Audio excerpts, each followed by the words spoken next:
Dan kata Rasulullah, doa orang-orang miskin itu bisa jadi adalah doa yang nahan azab Allah turun ke dunia. Karena mereka nggak punya kepentingan apapun. Dan mereka doa bisa jadi mereka doa sangat ikhlas sekali tuh.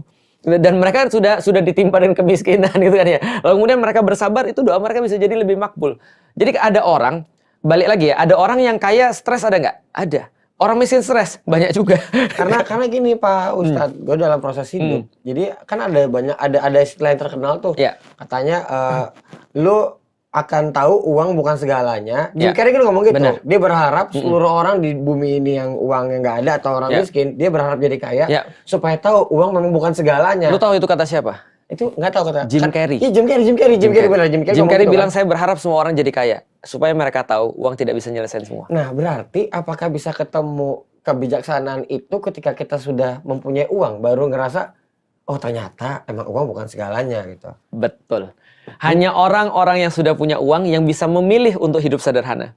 Hanya orang-orang yang punya uang yang cuma bisa bilang bahwa uang itu bukan segalanya. Karena waktu orang miskin, uang itu adalah segalanya. Karena bagi orang miskin, mereka don't have a choice. Mereka nggak punya choice. Belum pernah nyoba Benar. gitu. Dikejar banget Pak Ustadz sama orang miskin. Pak dokter, gua harus punya uang. Begitu punya uang, lah gini doang ya. Iya.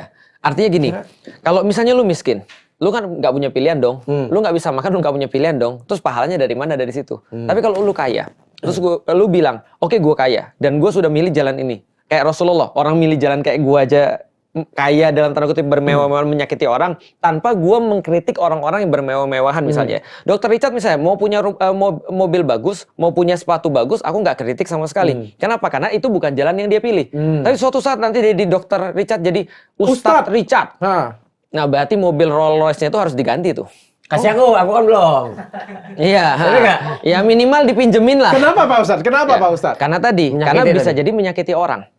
Karena orang akan bertanya-tanya. Tapi banyak ustadz-ustadz di luar sana itu bermewah-mewah, pakai branded dari atas sampai ke bawah. Itu dia. Yang mereka nggak tahu berapa banyak orang sudah ngomongin mereka kan gitu. Orang kita kayak gini aja diomongin orang. Tapi aku mau belain sedikit Pak dokter dan Pak Ustadz. Bisa. Kalau dari dasarnya memang udah kaya terus jadi ustadz, tetap bakal menyakiti hati orang juga. Tetap masuk akal sih. Iya, artinya gini, kalau itu adalah sebuah fasilitas yang kita biasa nikmatin misalnya, dan itu adalah misalnya dia orang kaya dari lama, old money lah, old money misalnya, maka orang-orang bisa jadi akan mengerti, tapi orang-orang tetap akan merasa sakit hati. Kenapa? Karena orang berpikir bahwasanya orang-orang yang sudah masuk dalam dunia ini harusnya dia sudah lebih bisa mengendalikan dunia. Artinya dunia itu harusnya udah di bawah kaki dia kan gitu kan ya. Nah kalau dia masih kemudian terlibat dengan hal-hal dunia, mereka bilang, apa bedanya sama gue? Kenapa gue harus belajar sama dia? Self control kayak episode berikutnya nih. Betul. Sebelum. Jadi artinya begitu. Aku baca 3 pertanyaan netizen Pak Ustadz. Yang pertama, dari Meida Sari. Palembang lagi. Kita Gilo Galo. Assalamualaikum, Ustadz Felix Xiao. Saya mau bertanya, bukankah sedekah terbaik seorang suami itu kepada istrinya? Oh iya, sedekah apa ya? Iya itu betul. Lantas apa sedekah apa ya? Tanya lagi. Gue sudah kepikiran, cuma nggak kesebut aja katanya. Lantas suami yang pelit nih.